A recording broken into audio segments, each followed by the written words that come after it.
Queridos, eu saúdo a todos com a paz do Senhor. Quem trouxe a Bíblia? Evangelho de Jesus Cristo, segundo escreveu Mateus, capítulo de número 16. Enquanto você localiza o texto, eu quero externar minha gratidão a Deus por esta tão honrosa oportunidade de poder estar aqui pela primeira vez para juntos servirmos ao Senhor. E na oportunidade de hoje, na exposição de sua bendita e poderosa palavra. Deus abençoe o pastor desta igreja, Deus abençoe todos os obreiros, o líder dos jovens aqui da sede, o irmão Jefferson, Fernando. Meu Deus, estou com o Jefferson aqui na cabeça. Fernando, Deus abençoe de uma forma toda especial. Deus abençoe o meu querido amigo Afonso. Muito obrigado pela indicação. Sua esposa Luana, amigos que o Senhor me deu nesta cidade. E eu louvo a Deus pela vida de cada um dos irmãos que estão aqui nesta noite. Todos encontraram o texto? Capítulo 16, versículo de número 24. Então disse Jesus aos seus discípulos: se alguém quiser vir após mim, renuncie a si mesmo, tome sobre si a sua cruz e siga-me. Porque aquele que quiser salvar a sua vida, perdê-la-á. E quem perder a sua vida por amor de mim, achá-la-á. Pois que aproveita o homem ganhar o mundo inteiro e perder a sua alma? Ou que dará o homem em recompensa de sua alma? Porque o Filho do Homem virá na sua glória, na glória de seu Pai, com os seus anjos, e então dará a cada um segundo as suas obras. Em verdade vos digo, que alguns há, dos que estão aqui, que não provarão a morte até que vejam vir o Filho do Homem no seu reino. Amém, queridos? Poder assentar. Muito obrigado.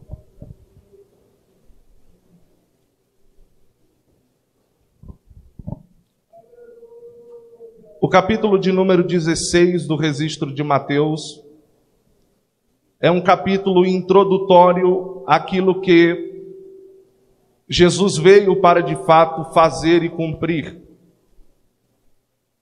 Acontece que neste capítulo, dos muitos diálogos e das muitas palavras que nós podemos observar, aqui se destaca na introdução desta perícope ou da seção desse texto, é as palavras de Jesus a respeito da sua morte. É fato que esse texto se refere a um período de tempo muito curto para que a obra redentiva de Cristo acontecesse na cruz do Calvário. Nós estamos falando de um período de tempo de aproximadamente 6 meses, para que Cristo cumprisse aquilo que os profetas do período veterotestamentário falaram dele. Faltam poucos dias para Cristo cumprir aquilo que João Batista falou a respeito dele quando o viu. E em claras palavras disse: eis aí o Cordeiro de Deus, que tira o pecado do mundo.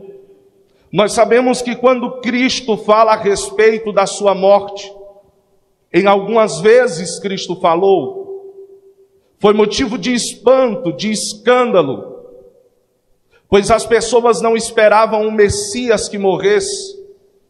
As pessoas esperavam um Messias que os tirasse do sistema político corrupto daquela época que os escravizava em todos os aspectos, principalmente no aspecto econômico, pois impunham sobre a sociedade daquela época pesados impostos, de maneira tal que as pessoas trabalhavam incansavelmente para pagar os impostos e manterem o luxo dos principais homens políticos daquela época. A proposta de Cristo como Messias foi totalmente inversa. Ele não veio erguer um trono, ele veio erguer uma cruz.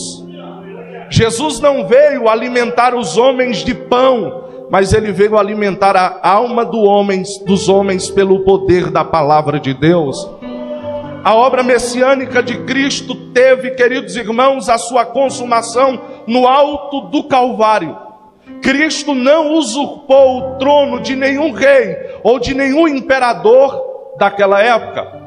Mas observe que, diante de tudo que nós temos registrado nesse texto, nós podemos extrair daqui algumas lições para a nossa vida cristã, para a caminhada cristã, para o discipulado cristão. A princípio, que, como disse, repito, as palavras de Cristo causam espanto, porque ele está falando da sua morte. E repito, todas as vezes que Cristo falou da sua morte, causou espanto. Mas nós temos aqui em evidência o propósito da sua morte. Nós temos aqui em evidência que aqueles que seguem a Cristo estão também correndo risco de morte. Diante disto, eu quero extrair destes versículos, a partir do versículo de número 21 deste texto, pelo menos 3 conselhos para a nossa caminhada cristã. O primeiro conselho que nós podemos extrair daqui, a partir do versículo de número 21, é muito simples. Eu gostaria que você guardasse esse conselho nas tábuas do seu coração, e nós vamos discorrer um pouco a respeito deste ponto aqui. Em primeiro lugar, o conselho que eu gostaria de dar nesta noite é: não fuja da cruz. Observe que, quando Cristo fala a respeito da sua morte, Pedro, que havia feito versículos anteriores uma das mais importantes declarações a respeito de quem Cristo é, foi o Pedro que chamou Cristo, talvez porque viu o alvoroço da multidão ao redor de Jesus, os aplausos, os elogios, a aceitação do povo, diante de tudo que Cristo vinha pregando e fazendo. Pedro achou que não seria uma boa ideia falar sobre morte e chamou Jesus à parte, e diz o texto que ele o repreendeu. Imagine você, um discípulo corrigindo o seu mestre. Em outras palavras, quando Pedro diz para Jesus não falar isso a respeito dele mesmo, Pedro está motivando Cristo a fugir da cruz. Pedro está dando a Cristo uma nova possibilidade.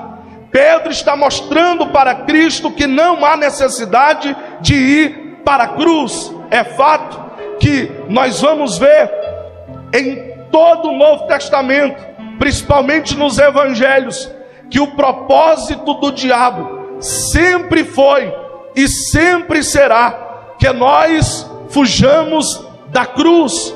Essa proposta absurda foi oferecida pelo diabo a Jesus durante o seu ministério. Mateus capítulo de número 4, na tentação, no deserto. As propostas do diabo não tinham outro propósito a não ser desviá-lo da cruz.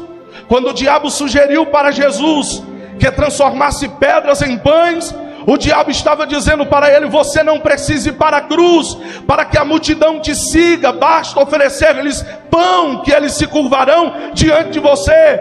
Basta analisar o contexto econômico, os duros impostos, basta observar que as pessoas estão carentes de pão. Então supra a sua necessidade e supra a necessidade das outras pessoas. Projete o seu reino a partir do pão e não a partir da cruz. Em segundo lugar, o diabo oferece para Jesus todas as glórias, tudo que o mundo pode oferecer, todos os reinos terrenos. O que o diabo estava sugerindo para Jesus é que ele poderia promover um reino extraordinário sem que fosse para a cruz. O principal propósito do diabo é nos desviar da cruz. Mas em segundo lugar, coadunando com as palavras do diabo, aqui no capítulo de número 16, nós temos as palavras de Pedro: não diga isso a respeito do Senhor, fuja da cruz. Em Mateus capítulo de número 27, Jesus está crucificado, e mesmo crucificado, alguém que está ao rodapé da cruz olha para Jesus e diz: desce da cruz, salva-te a ti e a nós também, desça da cruz. É a proposta do diabo. Fuja da cruz, esta é a proposta do diabo. Queridos irmãos, é fato que muitos crentes têm fugido da cruz, que muitos crentes têm desistido da cruz. É fato que na caminhada de muitos crentes já não existe mais cruz. Alguns abandonaram a cruz. Alguns pastores, pregadores, cantores já não pregam mais sobre a mensagem da cruz, já não aconselham mais a partir da cruz, já não cantam mais sobre a cruz, porque a cruz não dá ibope, porque a cruz não promove pregador. Isto é verdade, a cruz não promove o pregador, mas a cruz promove o reino de Deus. E nós não estamos aqui por uma autopromoção, nós estamos aqui para promover o reino daquele que no alto do Gólgota deu a sua vida para resgatar a mim e a você. Nós não temos projeção neste reino, nós estamos aqui para expandir o reino a partir do evangelho da cruz, da mensagem da cruz. Nós precisamos de pastores que pastoreiem com o cajado da cruz, nós precisamos de pregadores que preguem a mensagem da cruz, nós precisamos de cantores que cantem o evangelho da cruz. Não fuja da cruz no sermão, não fuja da cruz na pregação, não fuja da cruz em apacentar o rebanho, não fuja da cruz em hipótese alguma.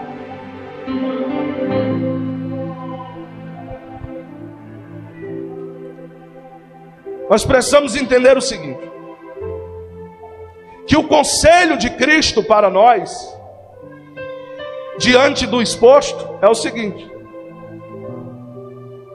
você não deve fugir da cruz, mas você deve fugir do evangelho sem cruz. O evangelho que tem a cruz é o evangelho de Cristo, mas o evangelho sem a cruz é o evangelho do diabo. Os pastores que pastoreiam sem a cruz são lobos devoradores. Os pregadores que não pregam a mensagem da cruz são mensageiros do diabo. Essa proposta maligna, queridos, não tem origem no céu. Essa proposta maligna tem origem no inferno. O diabo quer que você desista de carregar a cruz. O diabo quer que você encontre uma solução mais acessível. Mas eu vim aqui nesta noite para dizer para você: não tem outro meio, não tem outra estratégia, não tem outra ponte que nos conecte a Deus. É somente pela cruz, é pelo poder da cruz, é pela mensagem da cruz. Então não fuja da cruz, não abandone a cruz. Mas o segundo conselho que eu gostaria de dar nesta noite é o seguinte: carregue a cruz. Carregue a cruz. O que Pedro sugere para Jesus é que ele fuja da cruz. O que Jesus sugere para Pedro e para os discípulos é: carreguem a cruz. São estas palavras que Jesus dá no versículo de número 24. Então disse aos seus discípulos. O texto paralelo a este diz que ele chamou a multidão e os seus discípulos, porque a cruz não faz acepção de pessoas. A cruz não é do pastor, a cruz não é do pregador, a cruz é para todos. Jesus está sugerindo neste texto que eles carreguem a cruz. E que sugestão maravilhosa! Porque sem a cruz, queridos irmãos, nós não podemos em hipótese alguma seguir a Cristo. Em Mateus capítulo de número 10 e o versículo de número 38, Jesus disse assim: aquele que não tomar a sua cruz e me seguir, não é digno de mim.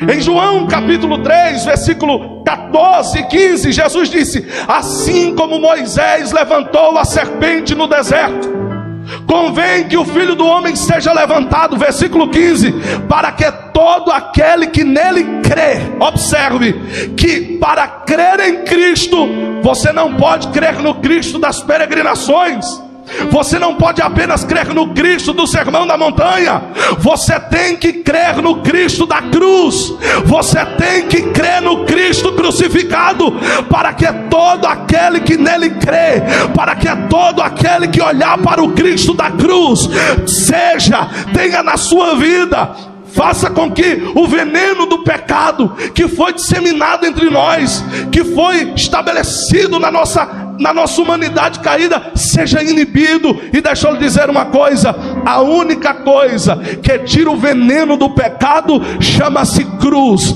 é a cruz de Cristo. Ao olharmos para a cruz, o diabo perde as suas forças. Ao olharmos para a cruz, o pecado não tem mais vez sobre nós. Ao olharmos para a cruz, nós entendemos que lá na cruz Jesus resolveu o problema do pecado. João capítulo 12, verso 32, Jesus disse: porque quando o Filho do Homem for levantado, atrairei todos a mim. Jesus não quis que as pessoas viessem até Ele por conta dos pães, e até quiseram, porque quando viram Jesus multiplicando pães e peixes, João capítulo 6 diz o texto sagrado que eles queriam aclamar Jesus a rei. Só que Jesus não quer atrair discípulos do pão, Jesus não quer atrair discípulos do peixe, Jesus não quer atrair discípulos das boas palavras, Jesus quer atrair discípulos pela cruz. Pela cruz, é pela cruz. Se não for pela cruz, nós não seguimos a Jesus. Só que a sugestão de Cristo para nós precisa ser entendida não daqui para lá, mas de lá para cá. O que significava carregar a cruz naqueles dias? Nós podemos observar que nos nossos dias a cruz representa amor. Os escritores, os poetas que falam sobre a cruz, eles dizem: a cruz é a expressão máxima do amor de Deus hoje. Mas naqueles dias, ninguém ousava romantizar a cruz. Ninguém ousava dizer que na cruz podia se ver amor. Porque a crucificação naquele tempo era uma das formas mais horríveis de castigo. Meus queridos irmãos, não era educado falar sobre cruz ou crucificação no contexto social, nos ciclos sociais romanos. Não passava na mente de um romano, em hipótese alguma, morrer em uma cruz. Os romanos adotaram esse tipo de castigo, mas nenhum romano foi crucificado. Observe que o apóstolo Paulo, que foi martirizado, que foi preso em Roma, não foi crucificado. Poderia ter sido, como Pedro foi, mas Paulo não foi crucificado. Paulo foi decapitado, porque Paulo, apesar de ser judeu, também tinha cidadania romana. Não se crucificavam romanos. Os romanos não pensavam sobre a cruz. Na mente romana, a cruz era um ato de extrema crueldade.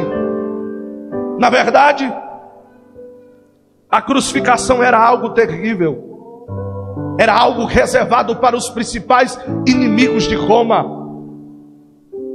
Observe, nós olhamos para a Bíblia e pensamos que só existiram 3 crucificados: Jesus e os 2 salteadores.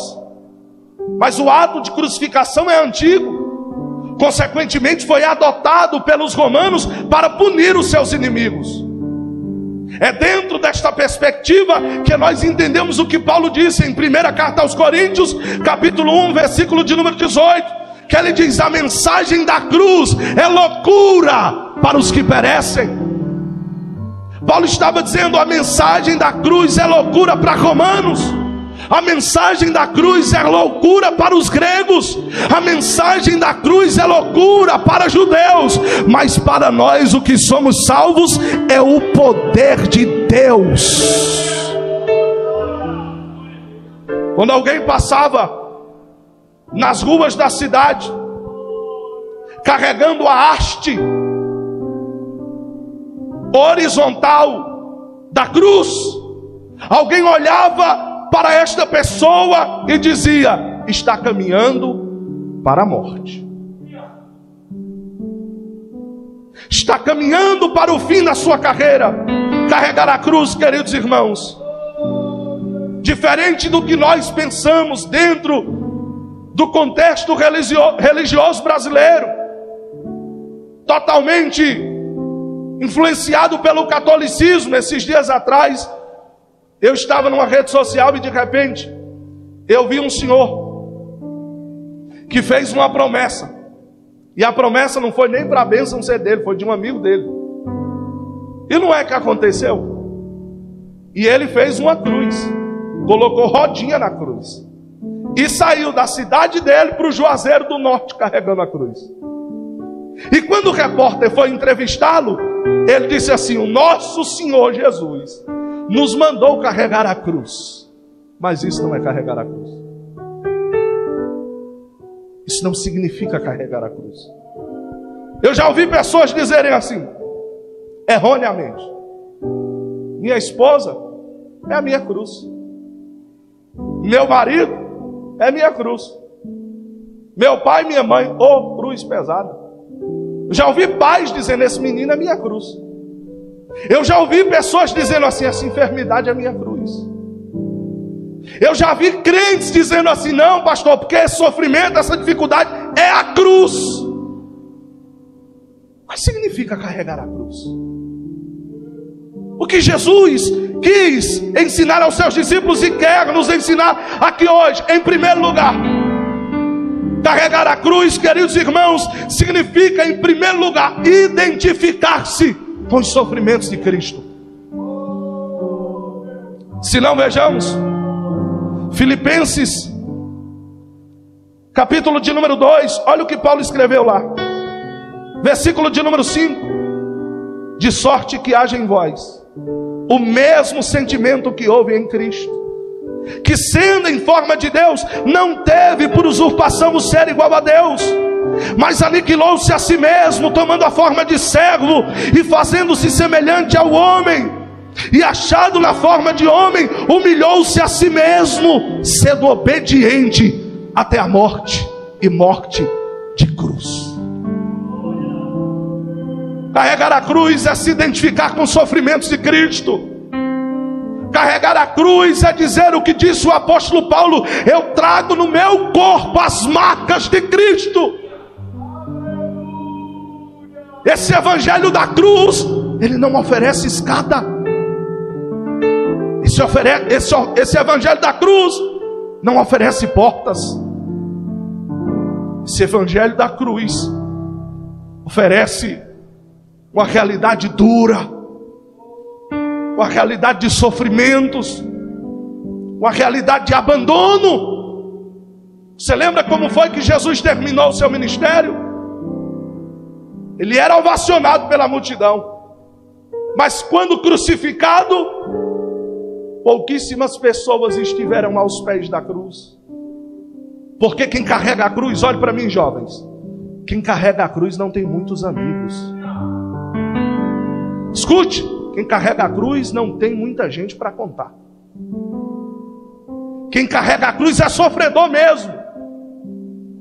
Mas nessa noite eu vim aqui dizer para você que o fato de você sofrer pela cruz, você não será escravo de crises de ansiedade. Você não será escravo de depressão. Você não será escravo de doenças psicossomáticas que afetam a sua mente. Você será alegre e livre, porque a cruz não escraviza, a cruz liberta. É através da cruz que mostramos a nossa empatia a Cristo. nos assemelhamos ao seu sofrimento, nos identificamos com Cristo. Mas em segundo lugar, o que é carregar a cruz? Carregar a cruz, queridos irmãos, é autonegação. É por isso que Jesus disse: tome a sua cruz, negue-se a si mesmo e siga-me.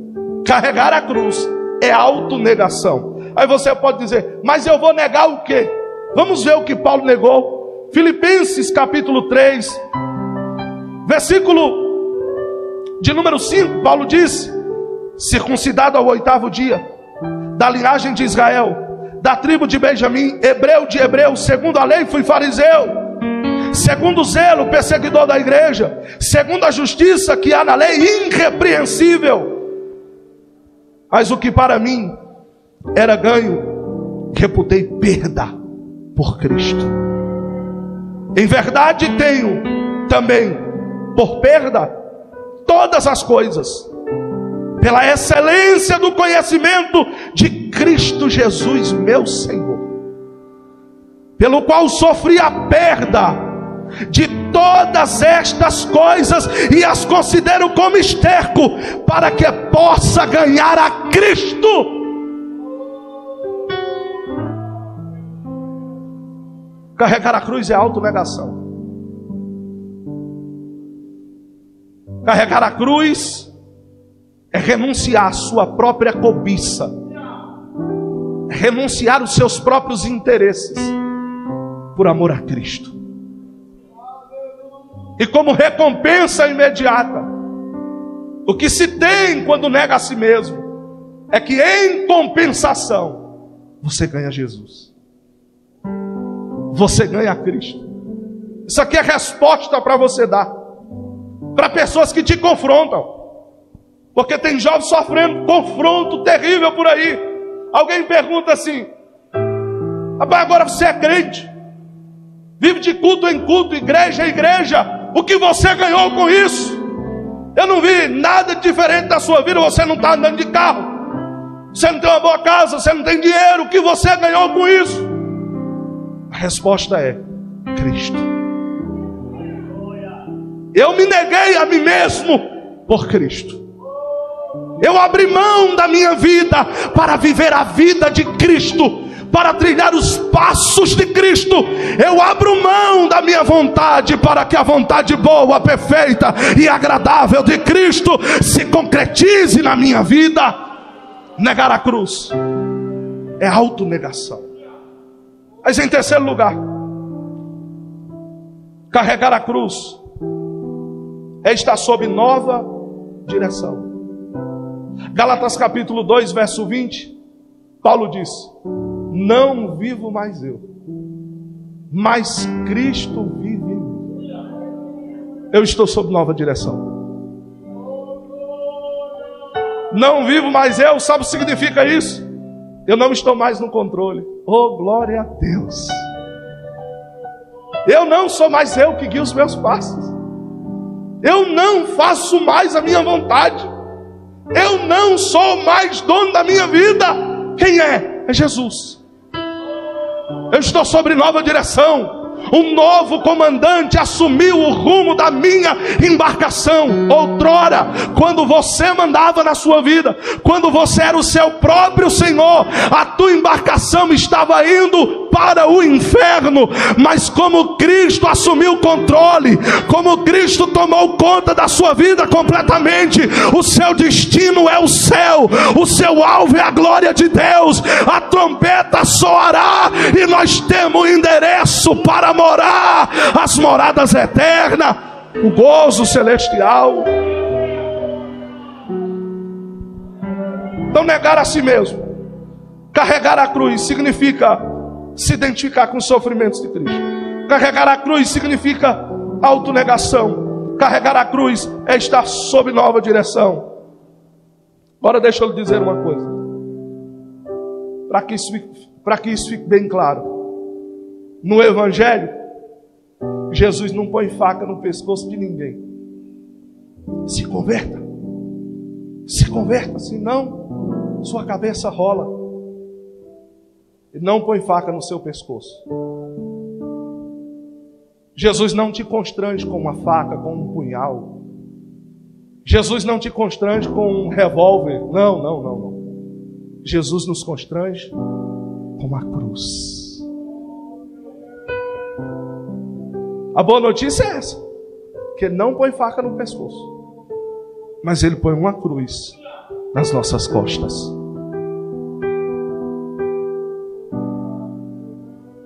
Nós precisamos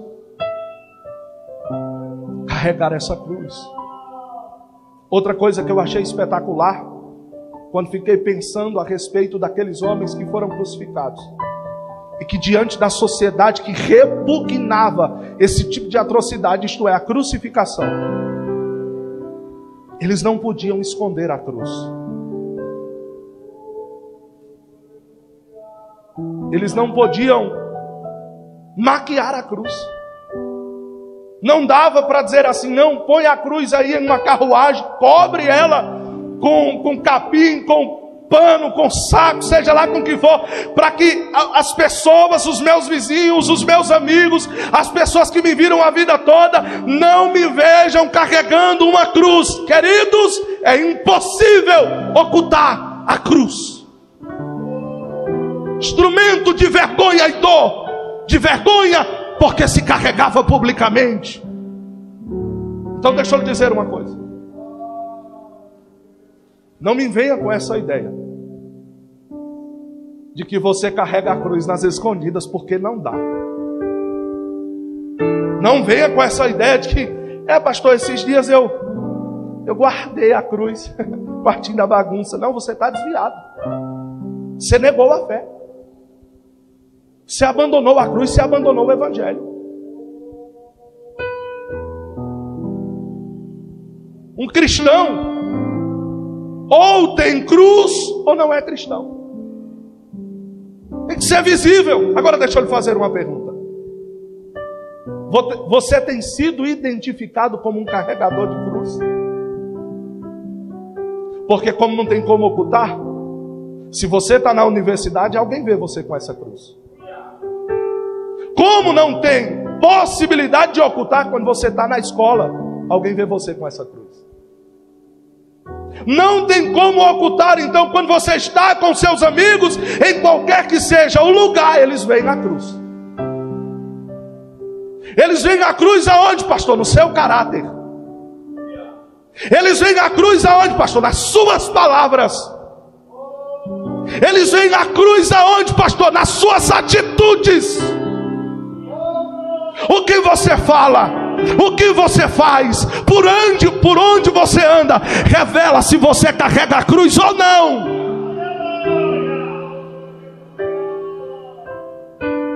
Se você é conhecido como Maria cai na mão de todos, você tem todos, mas não tem a cruz.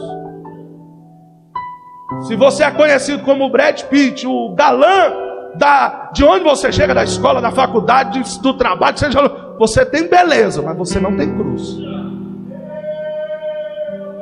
Se você, minha querida irmã, é conhecida como Maria língua de cobra, você tem a língua grande, mas você não tem a cruz.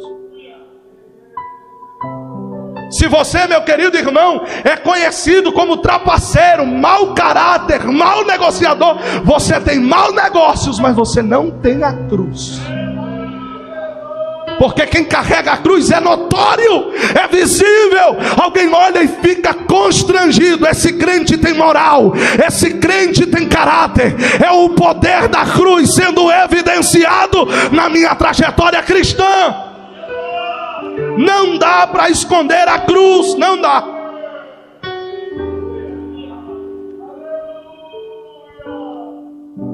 Então o primeiro conselho é: não fuja da cruz. O sangue der no meio da canela, não fuja da cruz. O segundo conselho é: carregue a cruz. E o terceiro conselho, para nós encerrarmos, é o seguinte: há de haver recompensa na cruz. Então observe, o versículo de número 21 começa dizendo Pedro para Jesus fugir da cruz. O versículo de número 24 abre uma nova ideia, Jesus dizendo para os discípulos carregarem a cruz. Mas os versículos de número Os versículos de número 25 a seguir revelam a recompensa que há na cruz. Observe comigo aí o versículo de número 27. Porque o Filho do Homem virá na glória do seu Pai, com os seus anjos, e então dará a cada um, isso aqui é recompensa, segundo as suas obras. Sabe qual é a principal obra da vida do crente? Carregar a cruz, não fugir da cruz, amar a cruz. Então veja que interessante. Você sabe um tanto quanto eu que não há recompensa se não houver esforço. Você sabe também que não há vitória sem que primeiro venha a guerra. Você também é ciente que não há glória sem sofrimento. Na caminhada cristã, queridos, primeiro vem a cruz, depois vem o trono. Na caminhada cristã, primeiro vem a cruz, depois vem a glória do reino. Na caminhada, primeiro vem a cruz, depois vem as recompensas da cruz. Agora, quem carrega a cruz não fica sem recompensa. Todos são recompensados. Observe que os discípulos de Jesus sempre foram muito entusiasmados, porque Cristo era o Messias.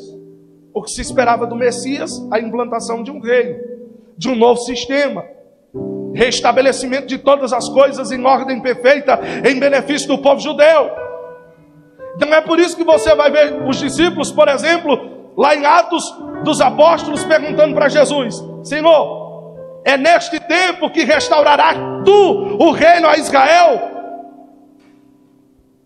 Você vai ver lá em Lucas 24, os dois discípulos no caminho de Emaús, a visão deles era que o reino fosse restabelecido. Só que eles foram frustrados porque Jesus morreu. Essa é a frustração de Pedro também aqui. Se o Senhor morrer, como o reino será estabelecido? Como nós seremos os primeiros ministros de Estado? Como nós teremos uma posição de destaque? Se não bastasse isso, dois discípulos de Jesus foram extremamente ousados. Marcos capítulo 10, verso 35 ao 40 diz que é João e Tiago, ambos irmãos. Pensa, dois camaradas terríveis. Jesus olhou para eles um dia e disse assim: vocês são Boanerges, filhos do trovão. Era gente tão ruim, mas tão ruim, que é aquele tipo de pessoa que faz tempestade num copo de água. Era Tiago e João. Chegaram diante de Jesus, disseram assim: Senhor, nós queremos fazer um pedido um tanto quanto simples. Nós queremos pedir que no teu reino o Senhor prepare 2 lugares, um à direita e outro à esquerda. Sabe quem vai sentar lá, Jesus? Surpresa, eu e o meu irmão. Tiago e João queriam 2 tronos no reino. Jesus olhou para os seus discípulos e disse assim: vocês querem trono? Então deixa eu fazer uma pergunta para vocês. Vocês podem ser batizados no batismo que eu serei batizado? Vocês podem beber o cálice que eu beberei? Sabe o que foi que eles disseram? Podemos, Senhor. E de fato beberam. E de fato foram batizados. Atos capítulo 12 diz que Tiago, irmão de João, foi decapitado por Herodes. Apocalipse capítulo 1 diz que João foi deportado para a ilha de Patmos. Sofreram, porque cálice e batismo era o sofrimento de Cristo. Eles sofreram como Cristo sofreu. Tiago foi o primeiro apóstolo a ser martirizado. Eles beberam o cálice, eles foram batizados no batismo, mas Jesus disse assim: não compete a mim colocar alguém no trono, mas ao meu Pai que está nos céus. Sabe o que Jesus está dizendo? O sofrimento eu até ofereço, mas a recompensa quem oferece é o Pai. É o Pai quem determina quem senta à direita e quem senta à esquerda. Mas eu vim aqui dizer nesta noite para você que a glória que está por vir, querido, não é se assentar apenas no trono, mas é entrar no céu de glória, é estar diante do nosso Redentor, é estar de contínuo na presença do Cristo ressuscitado. Esta é a nossa recompensa. Jesus é a nossa recompensa. Mas a recompensa na cruz.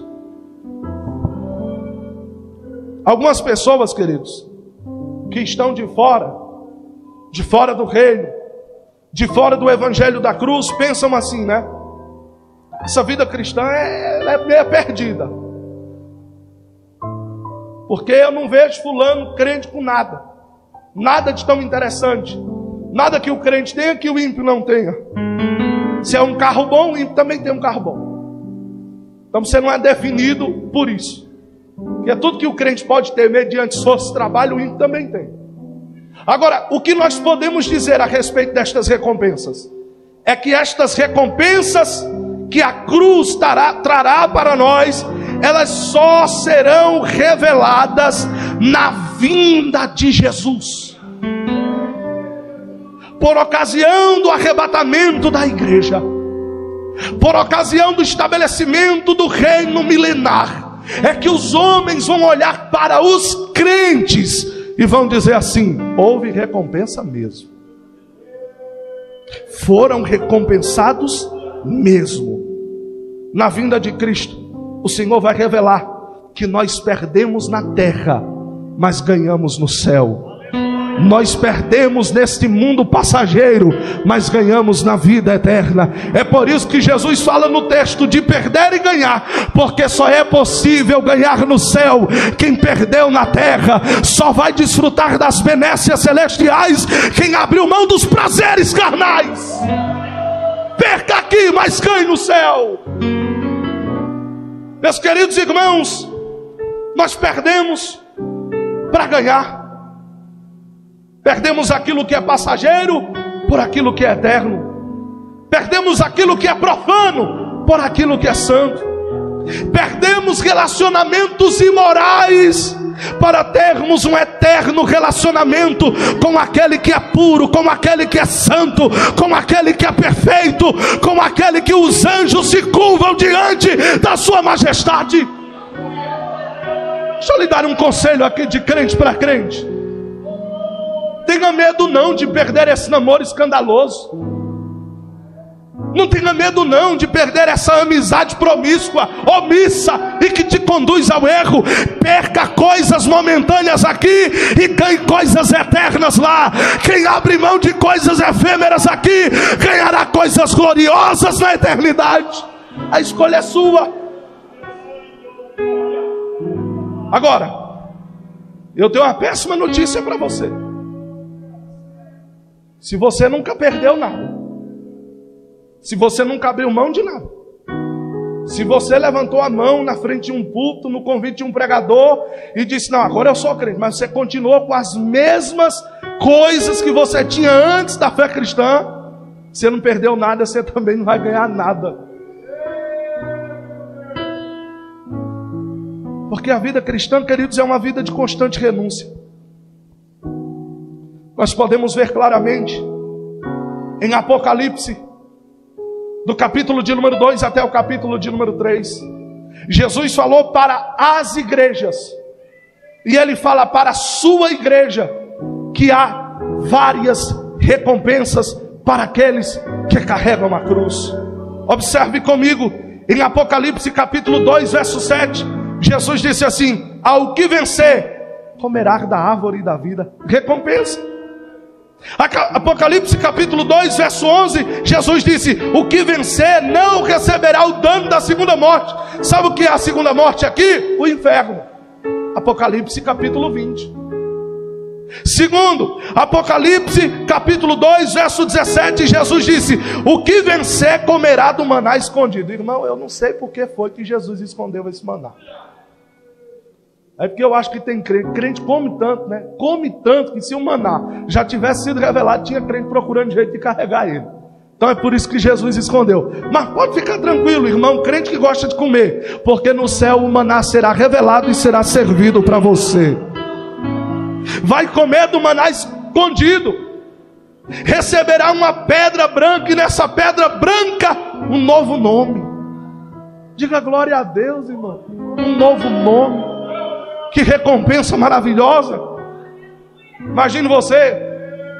Tem pessoas aí que tem um nome terrível. Tem gente que bate cabeça querendo mudar o nome. Não gosto do meu nome. Esses dias, coitada, uma irmã lá na cidade que eu morava, a mãe dela colocou o nome dela literalmente. Eu sei que você pode entender mal, mas é o nome que a mãe analfabeta colocou na irmã, Vadia.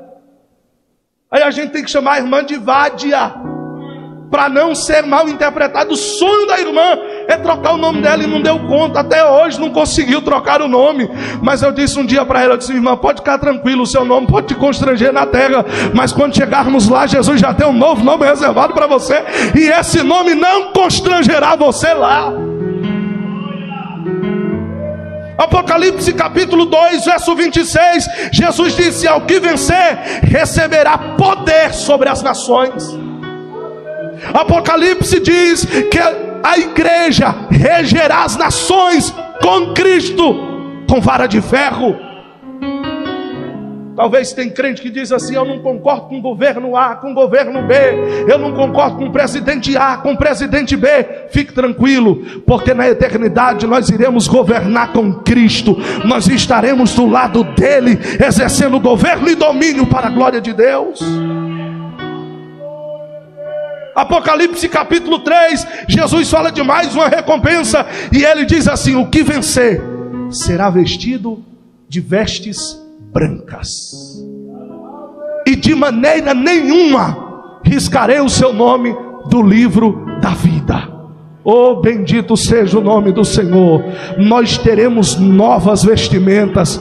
O pecado, queridos irmãos, não vai mais nos afetar. As vestes serão brancas, como brancas são as vestes do Cristo da cruz. As nossas vestes serão brancas, porque revelará em nós a santidade daquele que por nós verteu o seu sangue na cruz do Calvário. O sangue que nos purifica, o sangue que nos santifica. Apocalipse capítulo 3, verso 12, Jesus disse: o que vencer será feito coluna na casa de Deus. Sabe, irmão, você que é meio lá, meio cá, que balança com qualquer ventinho, qualquer probleminha, você desanima, quer sair da igreja. Eu vim aqui para te dizer nesta noite: continue com sua cruz, continue carregando a sua cruz, mesmo caindo, mesmo tombando, não perca a cruz, porque na eternidade você será coluna inabalável. Ninguém vai te arrancar de lá, ninguém vai te tirar de lá, ninguém vai te desanimar, ninguém vai te decepcionar. Serás coluna de Deus, inabaláveis.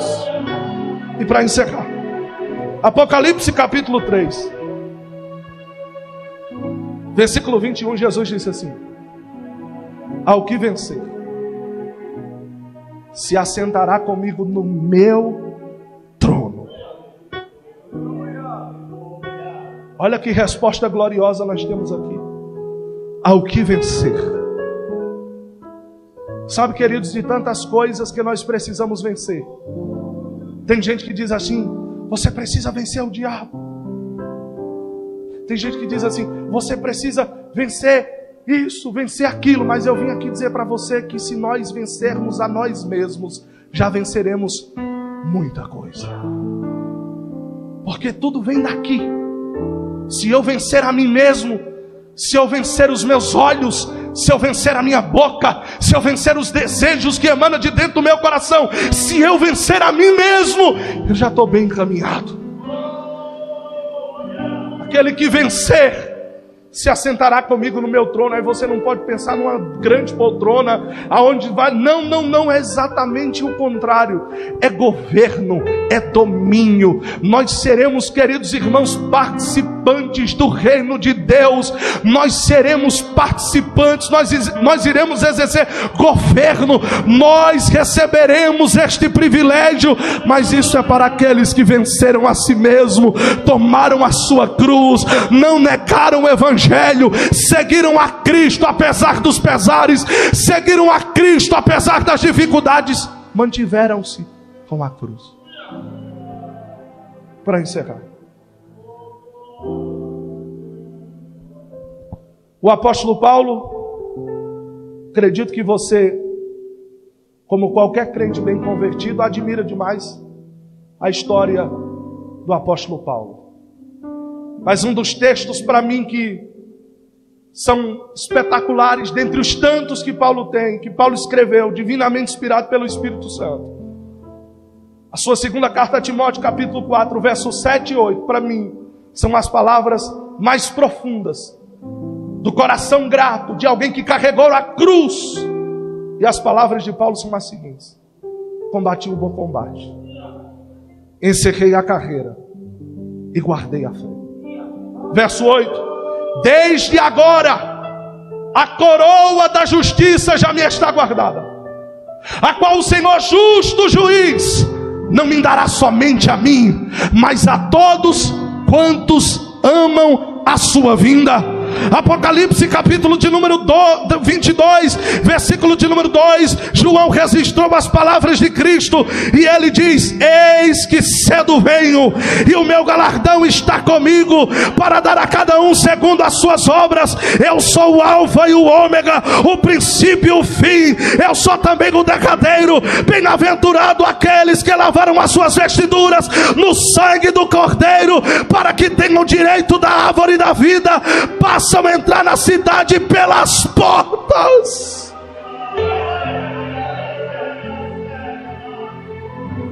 Oh, bendito seja a cruz, bendito seja o evangelho da cruz. Isso só será possível